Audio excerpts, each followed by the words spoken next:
Hello friends, welcome to our channel RKP 360। तो जैसे कि आज का जो टॉपिक है, हम लोग बात करते हैं लेटर पे। तो लेटर जो है ये हम लोग आज ही नहीं पढ़ रहे हैं, बल्कि बचपन से पढ़ते आ रहे हैं और अभी तक पढ़ते ही आ रहे हैं। और हमको उम्मीद है कि बहुत जगह आप लोग अभी तक पढ़ चुके होंगे, बट आज जो हम लोग यहाँ पढ़ेंगे वो थोड़ा सा सबसे हट के है। और मैं ये मे बी ये हो सकता है कि बहुत सारे स्टूडेंट जो हैं वो इस तरीक़ा से लेटर को नहीं पढ़े हों। ठीक है, तो हम जो डील करेंगे वो थोड़ा सा हट के है।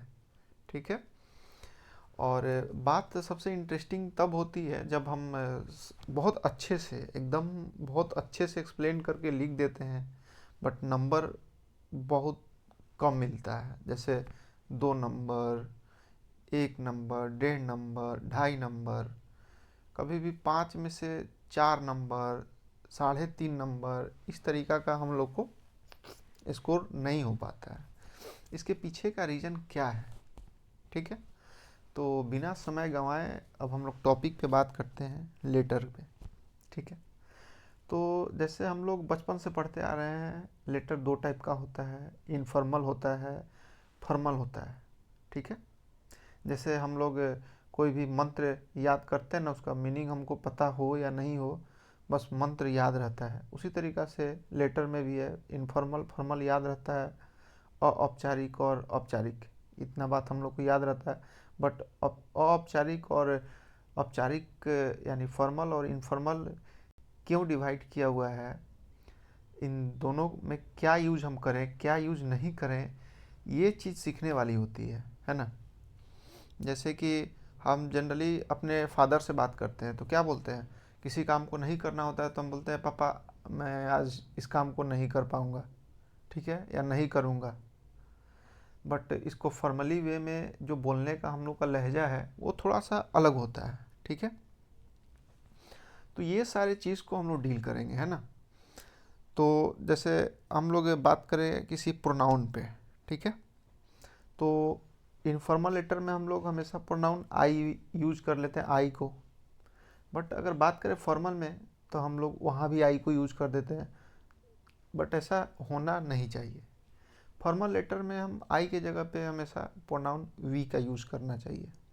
ठीक है, तो ये सब छोटा छोटा गलतियाँ हैं जो कि अगर हम लोग अच्छे से डील कर लें तो हमको उम्मीद है कि हम लोग एक अच्छा मार्क्स स्कोर कर पाएंगे। ठीक है, तो आइए देखते हैं क्या क्या जो हम लोग का कमियां हैं उस पर पहले हम लोग ध्यान देते हैं। ठीक है, जो बात रही इनफॉर्मल की, तो इनफॉर्मल को हम लोग जो पढ़ेंगे, जो पहले पढ़ते हैं उसको थोड़ा देर के लिए साइड कीजिए। हम लोग जो अब पढ़ेंगे दोनों को, फॉर्मल और इनफॉर्मल को साथ में ले करके पढ़ेंगे। ठीक है, ऐसे तो अगर आप बोलिएगा कि ये अभी इतना बकैती करने का क्या मतलब है, तो एक बात आपको हम बता दें कि जब एग्ज़ाम में क्वेश्चन पूछा जाता है और उसका फॉर्मेट आप अच्छे से तैयार कर देते हैं, उसमें कुछ ही वर्ड अगर आप लिख देते हैं, मेंशन करते हैं, तो लगभग लगभग आपको 2.5 मार्क्स तो मिल ही जाता है। ठीक है, बट आपको अच्छा स्कोर करना है, उतना सब लोग कर लेता है। ठीक है, जो बात रही लेटर का, तो ये फिक्स नहीं होता है कि किस चीज़ पे लेटर एग्ज़ाम में आ जाए। ठीक है, ये सब लोग हवाबाजी जो करता है कि हम दे देंगे वहीं आएगा, ये भाई लक होता है ना, ये भाई लक होता है, ऐसा कोई ये नहीं है कि वो आ ही जाए। ठीक है, सब लोग अपना एक अनुमान जारी करता है, अनुमान लगाता है कि ये आ सकता है। बट अगर उस तरीक़ा से नहीं आया तो अब आप क्या कीजिएगा, कितना रटिएगा। अगर हम 20 टॉपिक बोले, 20 टॉपिक रटना पॉसिबल है? नहीं है। हम सपोज दैट 3 टॉपिक बोलते हैं, 3 टॉपिक आप रट लीजिए, 3 में से नहीं आया तो क्या कीजिएगा। तो इसलिए किसी चीज़ को अच्छे से समझिए, समझने के बाद उसको कोशिश कीजिए एक फॉर्मेट तैयार करके उस पर बार बार प्रैक्टिस कीजिए, कुछ ना कुछ तो आपको पल्ला पड़ेगा ही पड़ेगा, है ना। तो चलिए, जैसे अब हम लोग कैसे पढ़ेंगे उसको थोड़ा सा एक्सप्लेन कर लेते हैं। ठीक है, बात इनफॉर्मल और फॉर्मल की जब आती है, तो जैसे पार्ट्स ऑफ स्पीच होते हैं, है ना, उनमें से जैसे सपोज दैट प्रोनाउन है, तो कौन सा प्रोनाउन का फॉर्मल में यूज करेंगे, कौन सा को इनफॉर्मल में यूज करेंगे। जैसे वर्ब का फॉर्म है, तो कौन से वर्ब को फॉर्मल में यूज करना है, किस टाइप के वर्ब को जो है इनफॉर्मल में यूज करना है, ठीक है। उसी तरीक़ा से पार्ट्स ऑफ स्पीच हमारा एक कंजक्शन टॉपिक आता है। जैसे हम लोग बट यूज करते हैं, ठीक है, बट के जगह पे बट को कहाँ यूज करना चाहिए। इस तरीक़ा का कुछ सिलेक्टेड कंजक्शन है जिसको हम लोग इनफॉर्मल में कैसे यूज करेंगे और फॉर्मल में कैसे यूज करेंगे, ये देखेंगे। इसी तरीक़ा से कुछ कुछ और भी हमको जैसे मिलता है वर्ब का, जैसे एक्जुलरी वर्ब होता है, उसका जो कॉन्ट्रैक्टेड फॉर्म है उसको कहाँ यूज करें। इस टाइप से जो है छोटा छोटा गलतियाँ हैं, इसको हम लोग सुधारने का कोशिश करते हैं इस वीडियो में। और उम्मीद करते हैं कि जब ये वीडियो ख़त्म होगा तो ये फॉर्मेट के साथ सब कुछ को हम लोग लेते हुए समझते हुए, हमको उम्मीद है कि आप एक्सप्लिसिटली आप बहुत अच्छे से समझ पाइएगा, है ना। तो चलिए बिना देर किए अब इस क्लास को शुरू करते हैं। हम अपने पढ़ाने का तरीका बता दिए कि हम कैसे लेटर को कवर करेंगे। आप अभी तक तो फॉर्मेट के अकॉर्डिंग बहुत सारे यूट्यूब वगैरह पे देख लिए होंगे, बट एक बार इसको देख करके आपको लगेगा कि हाँ कुछ अलग है या नहीं, कमेंट करके आप खुद बताइएगा, ठीक है। तो सबसे पहले फॉर्मल और इनफॉर्मल को जो है हम यूज का देखते हैं कि कौन सा जो वर्ड है, किस वर्ड को हम फॉर्मल में यूज करें, किस वर्ड को इनफॉर्मल में यूज करें, ठीक है। तो सबसे पहले तो हम बात कर ले ये फॉर्मल का, है ना। तो जो फॉर्मल वर्ड है, ठीक है, और इनफॉर्मल वर्ड है, इनको पहले हम लोग देखते हैं, ठीक है, इनफॉर्मल एंड फॉर्मल को, ठीक है। तो मैंने पीपीटी बहुत अच्छे से तैयार किया है आप लोगों के लिए। तो आइए यहाँ पे देखते हैं कि ये लेटर जो है किसको हम लोग लिखते हैं, ठीक है, और ये लेटर जो है जो इसको फॉर्मल बोल रहे हैं ये किसको हम लोग लिखते हैं, ठीक है। तो सबसे पहले ये दोनों को हम लोग देख लेते हैं कि ये दोनों किसको किसको हम लोग लिखते हैं। तो जैसे कि ये तो बहुत बड़ी चीज़ नहीं है, हम सभी को पता है कि फॉर्मल जो है वो हम लोग अपने किसी भी संस्थान को या किसी भी डिपार्टमेंट से जुड़े अधिकारी जो होते हैं उनको, या फिर कोई भी समाचार पत्र जैसे होता है उसके एडिटर को लिखना होता है, तो हम उस फॉर्मेट को जो है फॉर्मल फॉर्मेट बोलते हैं, ठीक है। उस फॉर्मल, इसको क्या बोलते हैं हम लोग, फॉर्मल लेटर बोलेंगे, ठीक है।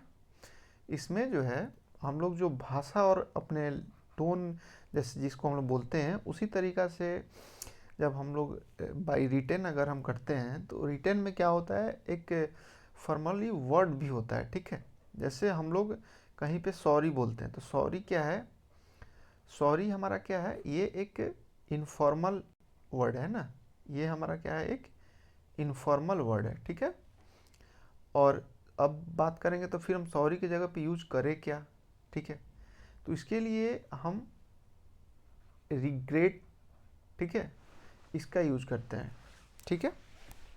फॉर्मल के जगह पे हम क्या यूज करेंगे, रिग्रेट का यूज करेंगे। किसके जगह पे, ये हम यूज करेंगे फॉर्मल में, ठीक है, सॉरी के जगह पे, ठीक है।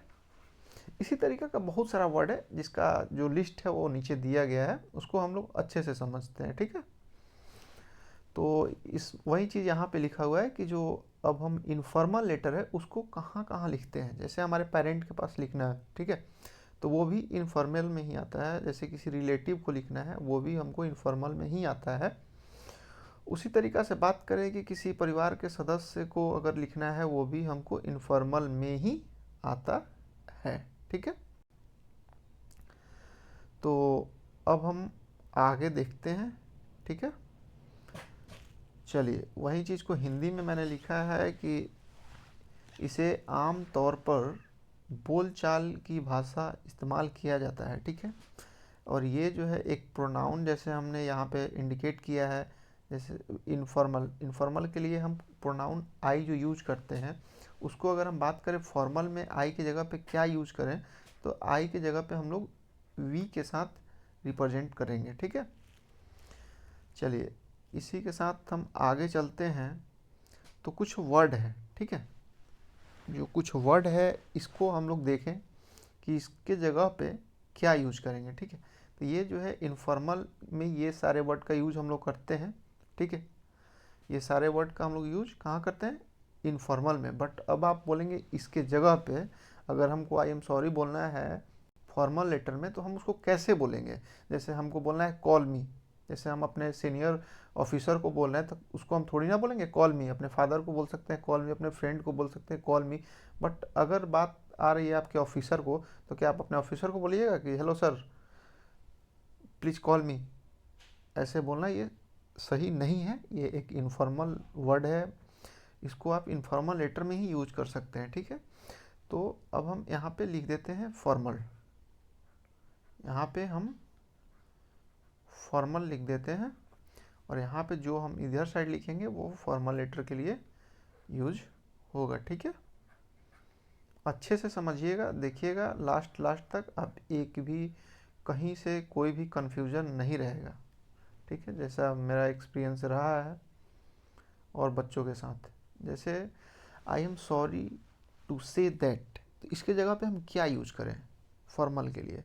तो इसके जगह पे हम यूज कर सकते हैं वी रिग्रेट टू इन्फॉर्म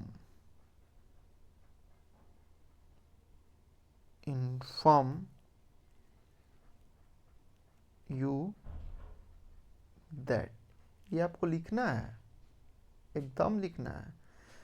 इसमें आपको क्या डिफरेंस दिख रहा है?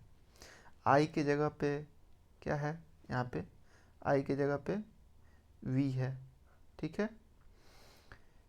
सॉरी के जगह पे क्या है? सॉरी के जगह पे हम लोग क्या चीज़ यूज करते हैं? रिग्रेट का यूज करते हैं फॉर्मल में।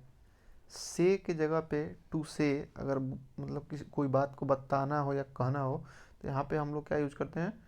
To inform. तो ये देख रहे हैं आप, ये सारे चीज़ को हमको एकदम मर्यादा में इस सारे वर्ड को यूज करके लिखना होगा, तभी आप एक फॉर्मल और इनफॉर्मल में डिफरेंस दिखा पाएंगे लेटर में।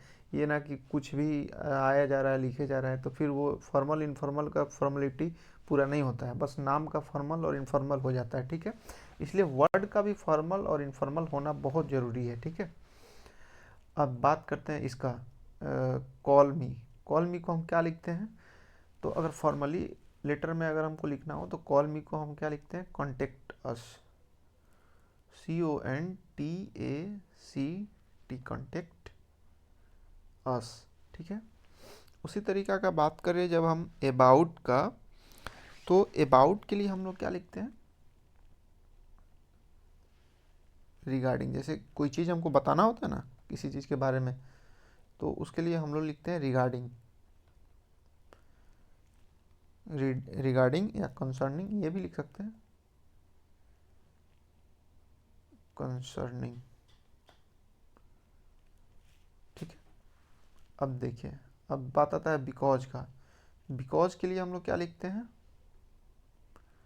बिकॉज के लिए हम लोग हमेशा यूज करते हैं as a formal letter due to, है ना, ड्यू टू।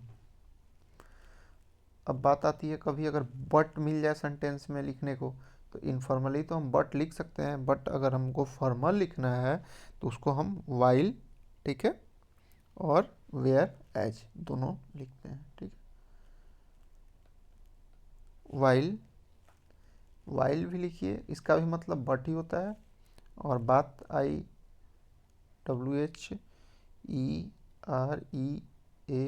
वेयर एज, ये दोनों का मतलब भी बट ही होता है, ठीक है। हम लोग जनरली एक ईजी ऐसे बोल देते हैं ना, एग्जाम्पल में कैसे लिख देते हैं? एग्जाम्पल ऐसे लिख देते हैं हम लोग। बट यहाँ पे अगर हमको एग्जाम्पल के तौर पे किसी बात को बताना हो, तो इसको फुल फॉर्म में लिखेंगे क्या? For example. अब हम जैसे बहुत सारे वर्ड को लिखते जाते हैं उसके बाद में ETC लिखते हैं ना, तो हम फॉर्मली लेटर में ETC को क्या लिखेंगे? And so on, and so on, ऐसे लिखना है, ठीक है। ये देख रहे हैं, ठीक है। उसी तरीक़ा से ये सब भी वर्ड है, ये तो जैसे नाइस है, ठीक है, कोई चीज़ बताना है कि बहुत नाइस, तो यहाँ पे हम लोग क्या लिखेंगे? एक्सीलेंट। ये सब वर्ड लिखने से एक ये पता चलता है कि हाँ, आपको फॉर्मल इनफॉर्मल वर्ड के बारे में पता है। जैसे आप हिंदी में आपको बोला जाए तो आप 90% वर्ड को आप फॉर्मली वर्ड बोल सकते हैं, बट इंग्लिश में जब बात आती है तो हम लोग को पता नहीं चलता है कौन सा वर्ड जो है हम लोग बोल रहे हैं वो फॉर्मल में है, सामने वाला को इससे क्या मतलब ये होगा। तो ये सब का भी ध्यान दिया जाता है। लाइक जैसे है तो इसको हम लोग लाइक के जगह पर अगर कभी यूज़ करना हुआ, जैसे I like it such as, उसके लिए हम लोग यूज करते हैं। जैसे बाई हुआ, तो ये सब तो वर्ड है। बाई को हम लोग क्या है, बाई को तो यहाँ पे हम लोग क्या यूज करते हैं, बाई को हम लोग परचेज लिख सकते हैं। जैसे बिग है तो बिग को हम लोग क्या लिखते हैं, फॉर्मल टाइप से लार्ज लिखते हैं, ऐसा वर्ड है। ऑसम, जैसे हम लोग बोलते हैं ना ऑसम, खतरनाक मज़ेदार, तो यहाँ पे इसके लिए हम लोग सिर्फ एक्सीलेंट वर्ड यूज़ करते हैं। ठीक है, तो ये तो हमारा एक वर्ड का डिफरेंस पता चला कि क्या वर्ड हम लोगों को यूज़ करना चाहिए और क्या वर्ड नहीं यूज़ करना चाहिए। बट हमारे पार्ट्स ऑफ स्पीच में वर्ब भी आता है, कंजक्शन भी आता है।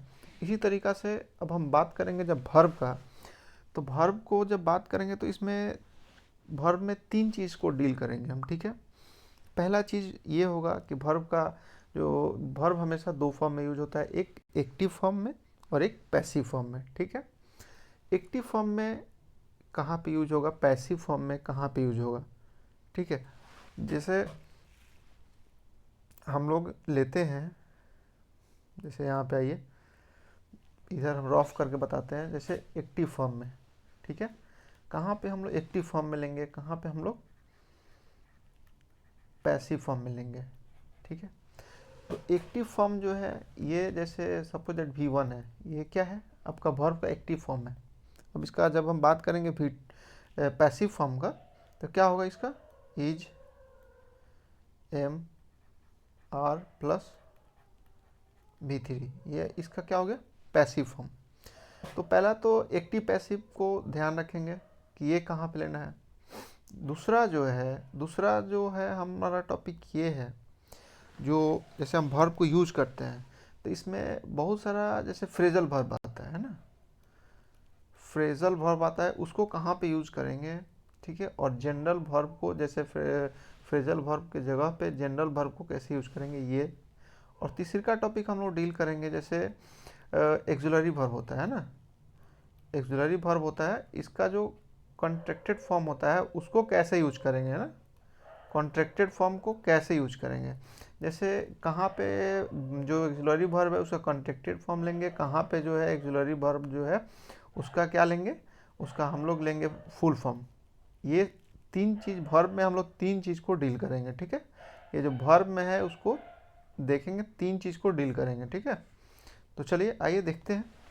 इस फॉर्मेट पे रहेगा तो ये होगा कि आप लोग इसको अच्छे से रिवीजन कर पाइएगा, अच्छे से देख पाइएगा।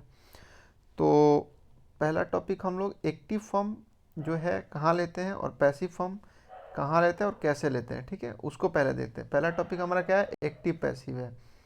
एक्टिव पैसिव को हम देखते हैं। चलिए, पहला हम लोग एक्टिव पैसिव ले लिए, एक्टिव पैसिव को ले लिए, जिसमें सबसे पहले हम लोग ये बात जान लें कि एक्टिव कहाँ यूज करेंगे और पैसिव कहाँ यूज करेंगे। ठीक है, तो जो हमारा इनफॉर्मल लेटर होता है उसमें हम लोग हमेशा क्या यूज करते हैं, एक्टिव फॉर्म का यूज करते हैं। ठीक है, जैसे सपोज दैट, और इसमें पहले लिख देते हैं, इसमें हम लोग यूज करते हैं फॉर्मल में पैसिव फॉर्म का यूज करते हैं। ठीक है, जैसे एग्जाम्पल के तौर पे अगर हम देखें तो हम यहाँ पे अगर लेते हैं रिटेन राइट का, चलिए राइट ही लेते हैं। तो इसको हम लोग अगर फॉर्मल लेटर में हमको लिखना है तो फॉर्मल लेटर में क्या लेना होगा, फॉर्मल लेटर में हम लोग को इसको लेना होगा इज रिटेन। ठीक है, इज रिटेन, या फिर जैसे आपका सब्जेक्ट रहेगा उसके अकॉर्डिंग आर भी ले सकते हैं, एम भी ले सकते हैं। ठीक है, ये तो हमारा पहला टॉपिक यहाँ से ये कंप्लीट हुआ कि एक्टिव कहाँ पे लेना है और पैसिव कहाँ पे लेना है। ऐसे लेंगे तो आपका लेटर का एक जो फॉर्मेट तैयार होगा वो एक बेहतर फॉर्मेट तैयार होगा। ठीक है, अब बात करते हैं फ्रेजल वर्ब का। फ्रेजल वर्ब को कैसे लेना है और कहाँ लेना है।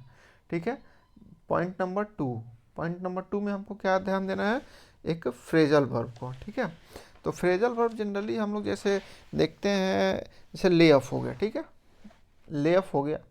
ले ऑफ का मतलब क्या होता है, छटनी होता है ना, कहीं से हटाया जाता है एम्प्लॉय को, उसको क्या बोलते हैं, ले ऑफ, ठीक है।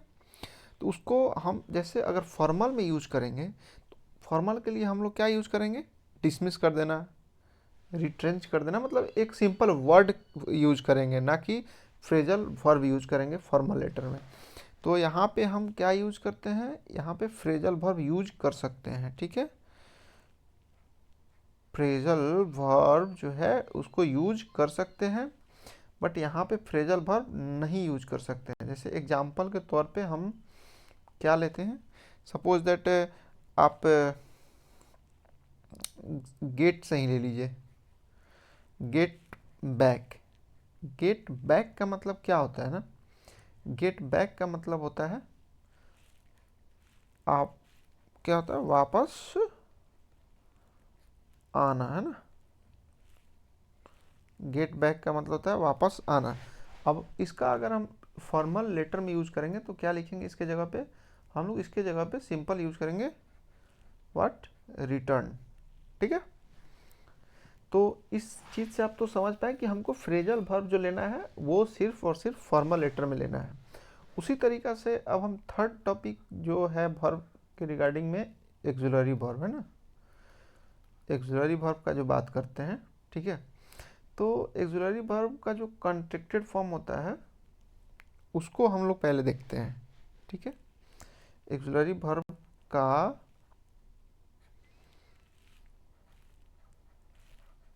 कॉन्ट्रैक्टेड फॉर्म का यूज, ठीक है। तो हम आपको बता दें, इसमें जो है कॉन्ट्रैक्टेड फॉर्म यूज हो सकता है। जैसे हम लिखते हैं सपोज दैट कोई भी चीज़ वी हैव, ठीक है, वी हैव, तो वी हैव का कॉन्ट्रैक्टेड फॉर्म ये बनता है, ठीक है। तो ये तो यहाँ पे सही है, बट यहाँ पे अगर हम लिखते हैं वी हैव, तो ये यहाँ पे गलत है। यानी कि कॉन्ट्रैक्टेड फॉर्म सिर्फ यहाँ पे इनफॉर्मल लेटर में ही लिखा जा सकता है, और जो कॉन्ट्रैक्टेड फॉर्म है वो फॉर्मल लेटर में नहीं लिखा जा सकता। यहाँ पे हमको ऐसे लिखना होगा, वी हैव, ये जो है ये सही है, और ये जो है ये कॉन्ट्रैक्टेड फॉर्म जो है ये गलत है, ठीक है। तो कॉन्ट्रैक्टेड फॉर्म में एक्स्ट्रा थोड़ा सा हम आपको ये बताना चाहेंगे, जनरली हम लोग गलतियाँ ये कर देते हैं कि इसका दो फॉर्म है जिसको हम अच्छे से देखते हैं, उसमें जनरली हम लोग गलती करते हैं, ठीक है। तो वो क्या है उसको चलिए आइए हम देखते हैं अभी। जैसे एक तो है ये इट्स, जैसे हम लोग लिखते हैं ना इट्स, तो इस इट्स का मतलब, और एक होता है जिसको हम लोग लिखते हैं एपॉस्ट्रोफी इसके साथ में, इस इट्स का मतलब, ठीक है। और थर्ड नंबर जो है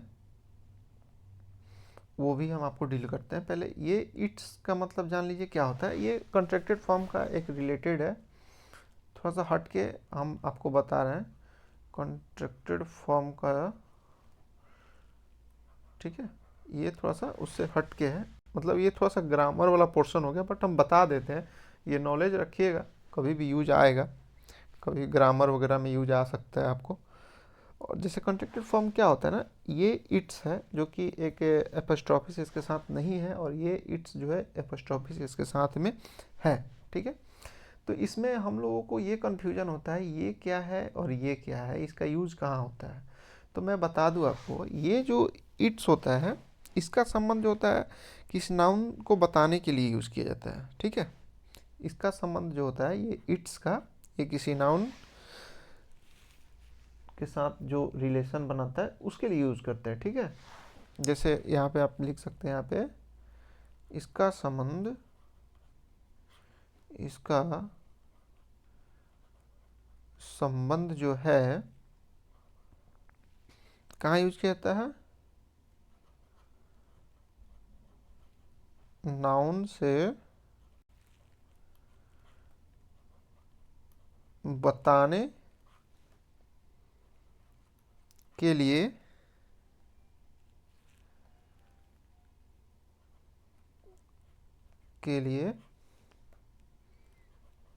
यूज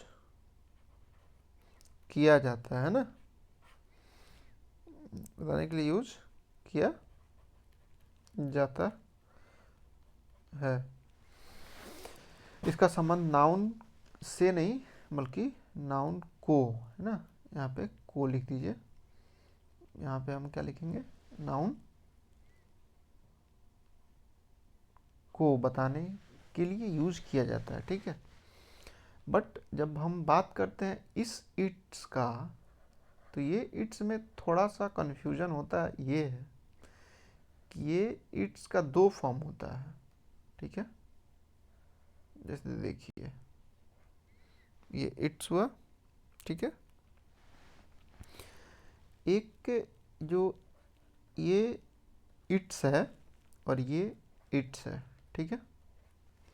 ये एक हमको इंडिकेट क्या करता है, एक इंडिकेट करता है आपको इज, जैसे हम इज इंडिकेट करता है, जैसे एग्जाम्पल के तौर पे इट इज, ठीक है।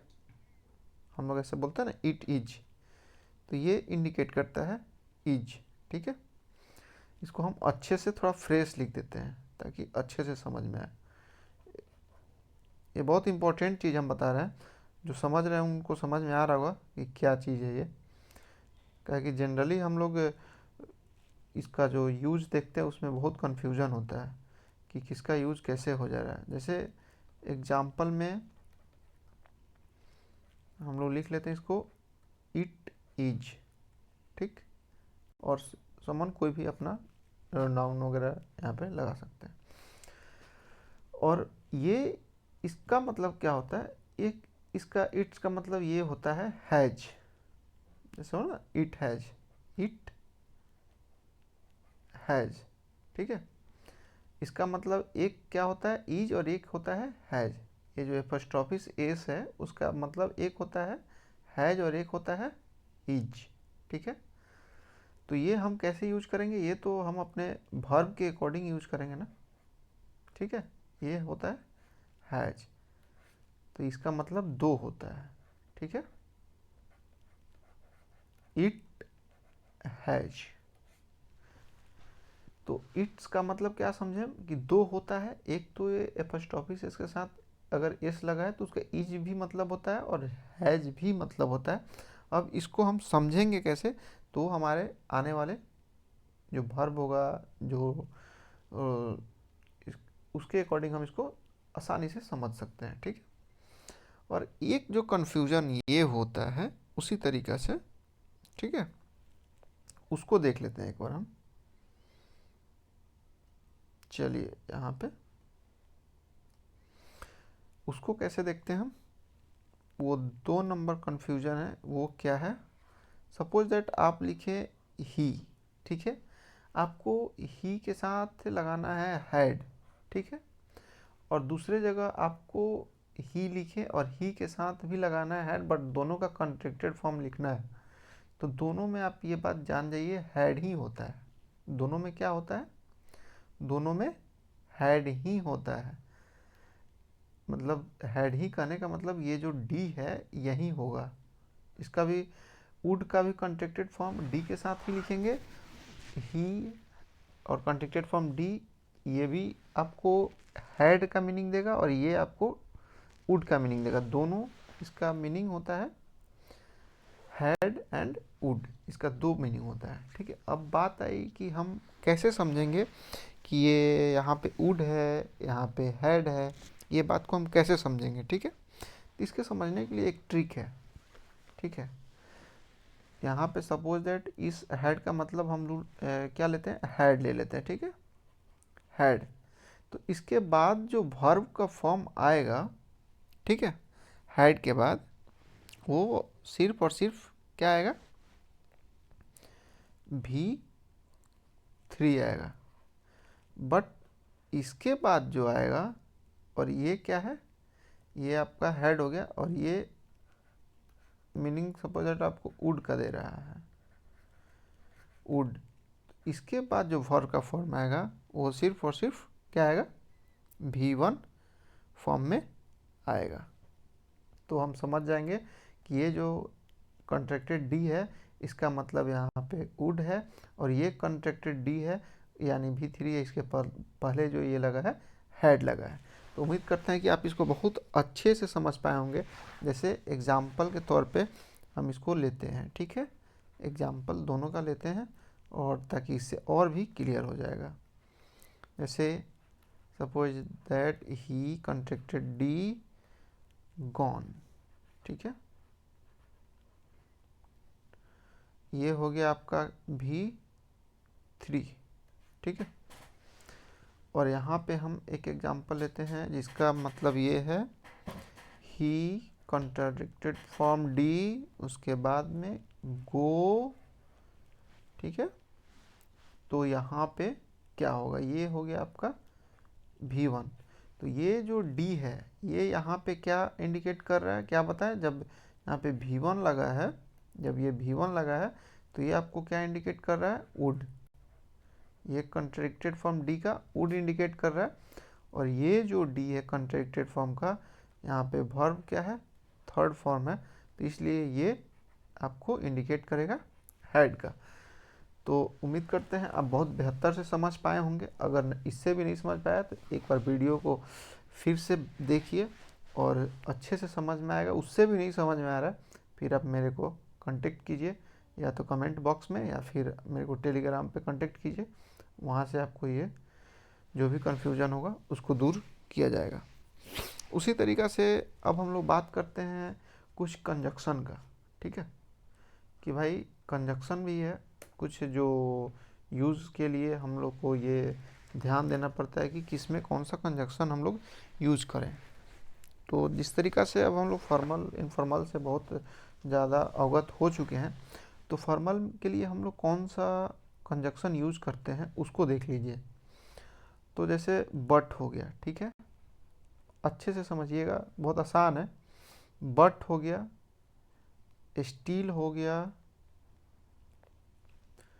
और दोज हो गया, ठीक है।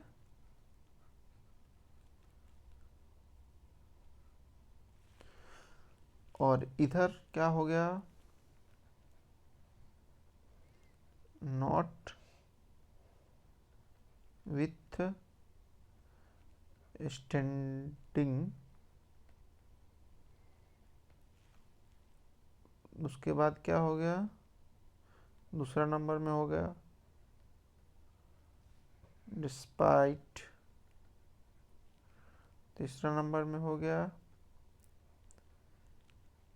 हाउएवर, और चौथा नंबर में हो गया नेवर द लेस। और बहुत लोगों को ये जान करके हैरानी होगा, ये जितने सारे दिए हुए हैं कंजक्शन, ये यहाँ पे इसको एक जगह लिखा हुआ है, ठीक है। यहाँ पे बस हम इसको अलग अलग कर दिए हैं कि कौन सा कंजक्शन को किस में यूज करना है, ठीक है। तो ये बट स्टिल दोज, ये जब यूज़ करना होगा इसमें यूज़ करेंगे फॉर्म इनफॉर्मल में, और फॉर्मल के लिए ये सब है। और अब बहुतों के जहन में ये आएगा कि हम जो बट है, ठीक है, इस बट के लिए अगर हमको यूज करना होगा तो फॉर्मल में क्या यूज करेंगे, ठीक है। ऐसे तो वर्ड आ गया, बट इस वर्ड के जैसे स्टील आया, तो स्टील के लिए इस फॉर्मल लेटर में हम क्या यूज करेंगे। तो ये हम लोग का जानकारी का एक अभाव है और हम ग्रामर को अच्छे से पढ़े नहीं हैं, इसलिए ये दिक्कत होगा। तो हम आपको बता दें, और बहुत को ये पचेगा भी नहीं और बहुत को जानकारी होगा भी, कि ये जो जितने सारे वर्ड हैं इन सब का मतलब क्या होता है, बट, ठीक है। जब हम ग्रामर पढ़ाएंगे तो आप जो भी ग्रामर आप पहले से पढ़े हैं उसको आप देखिएगा, आप कितना उल्टा पुल्टा ग्रामर पढ़े हैं, और बहुत अच्छे भी पढ़े होंगे। ये हम नहीं बोल रहे हैं सभी ऐसा ही पढ़े, मतलब हम रेशियो का बात करें तो 80% लोग उल्टा पुल्टा ग्रामर पढ़ के अभी तक बैठे हैं, जिसकी वजह से इंग्लिश बहुत ही टफ लगता है। जैसे आप अब यहीं पे देखिए, अब नॉट विथ स्टैंडिंग का मतलब आप नहीं समझ पाते होंगे आज से पहले, और इसका मतलब क्या होता है, इसका मतलब क्या होता है, ये सबको आप लोग अलग अलग करके पढ़ते होंगे। इसका मतलब सबका सेम होता है, ठीक है, जो कि होता है बट। चाहे आप इसको यूज़ कर लीजिए, इसको यूज़ कर लीजिए, दोज को यूज़ कीजिए, या हाउएवर को यूज़ कीजिए, स्टिल को यूज़ कीजिए, या डिस्पाइट को यूज़ कीजिए, सारे का मतलब होता है बट, ठीक है। इसका सिंपल मीनिंग क्या होता है, बट। बस इसका एक सेंटेंस में यूज का ध्यान रखना होता है कि किसको किस सेंटेंस में यूज किया जाता है। ये नहीं कि इसका मीनिंग चेंज हो जाता है। ई भी लगाइएगा तो नॉट विथ स्टैंडिंग भी बट का ही मीनिंग देगा, डिस्पाइट भी आपको बट का ही मीनिंग देगा, और इधर से आप दोज लगा लीजिए तो भी बट का मीनिंग देगा, स्टील लगा लीजिए फिर भी ये बट का ही मीनिंग देगा। हमको जब ये सेक्शन आता है ग्रामर का, जब हम ग्रामर पढ़ेंगे उसमें आपको इसका एक यूज बताएंगे, ठीक है, कि यूज क्या क्या होता है, इसका कहाँ कहाँ यूज होता है। यूज में डिफरेंस है, बाकी मीनिंग सबका सेम होता है। तो हमको यहाँ पे यूज तो पढ़ना नहीं है, हमको बस इसका ये जानना है कि फॉर्मल में कौन सा यूज करना है कंजक्शन का, और इनफॉर्मल में कौन सा यूज करना है कंजक्शन का। तो उम्मीद करते हैं आप बहुत अच्छे से इस कंजक्शन को भी समझ पाए होंगे, ठीक है। तो ये अगर बट का यूज़ करना है तो ये सब हम यूज करते हैं डिस्पाइट हाउएवर फॉर्मल के लिए।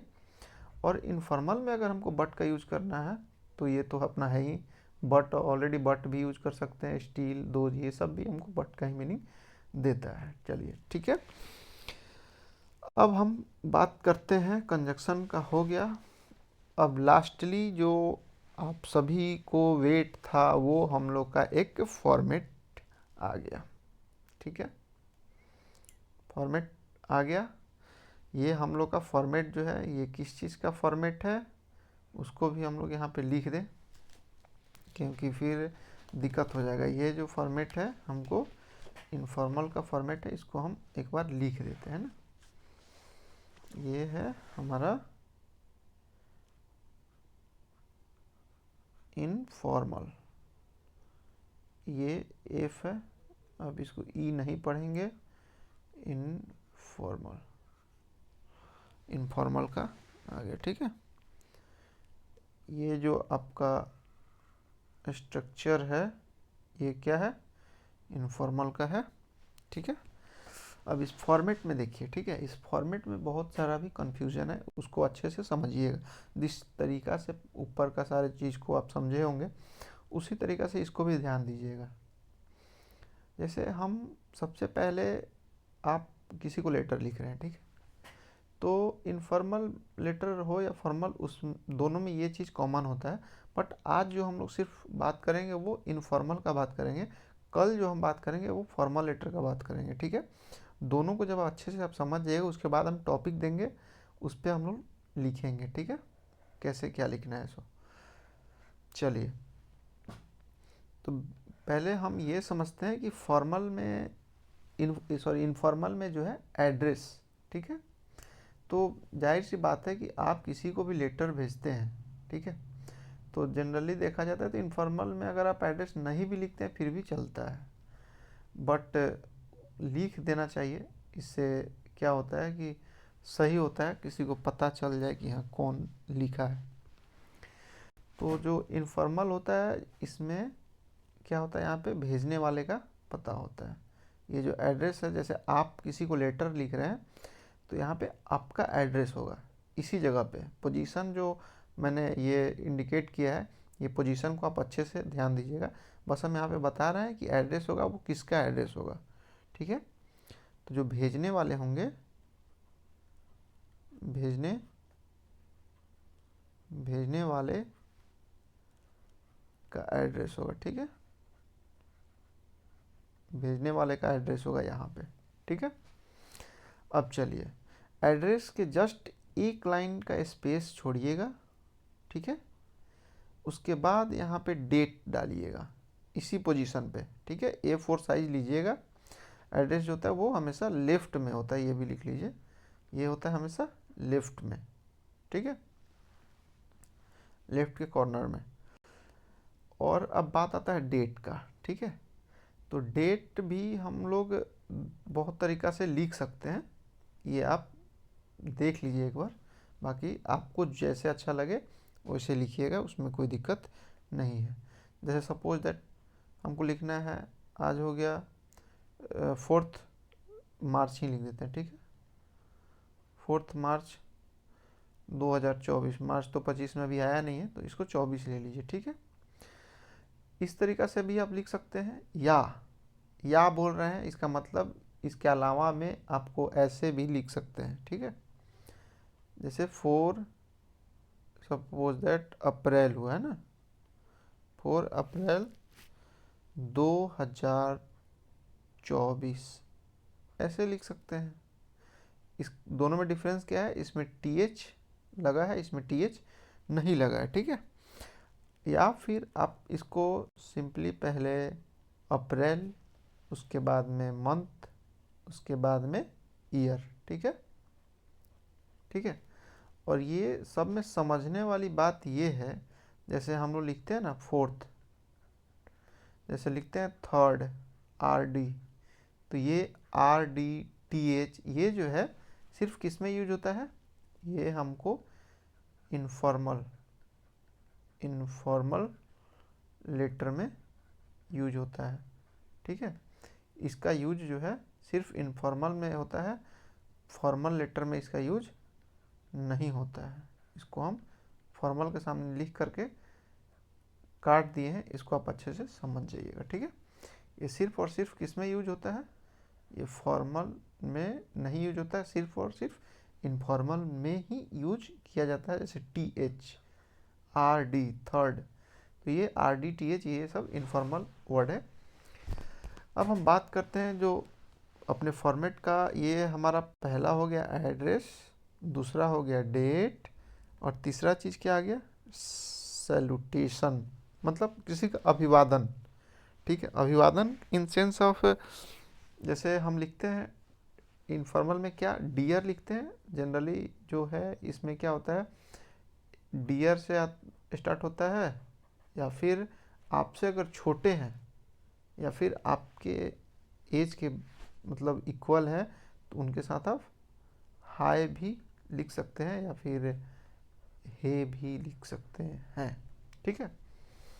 अब इसको कैसे लिखेंगे, ठीक है, तो उसको देख लीजिए। जैसे यहाँ पे सपोज दैट इसको थोड़ा सा हम ऐसे कर देते हैं, और यहाँ पे सैल्यूटेशन का ही पार्ट है, इसको लिख करके बताते हैं। जैसे सपोज दैट हमको लिखना है, ठीक है, तो डियर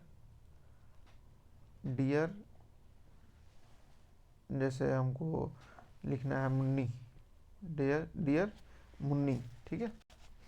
तो डियर मुन्नी आप लिखे, उसके बाद में आप जो मेन बॉडी आप लिखिएगा यहाँ पे, ठीक है। तो डियर मुन्नी लिखने के बाद यहाँ पे जब जैसे मेन बॉडी लिख रहे हैं वहाँ पे हाय लिख दीजिए, हाय के साथ ये एक्सक्लेमेटरी साइन। उसके बाद में जैसे आप लिख दिए इट वाज नाइस, ठीक है, it was nice to learn, ये वगैरह वगैरह जो आपका मेन बॉडी का पार्ट है उसको आप यहाँ से लिखते चले गए, ठीक है।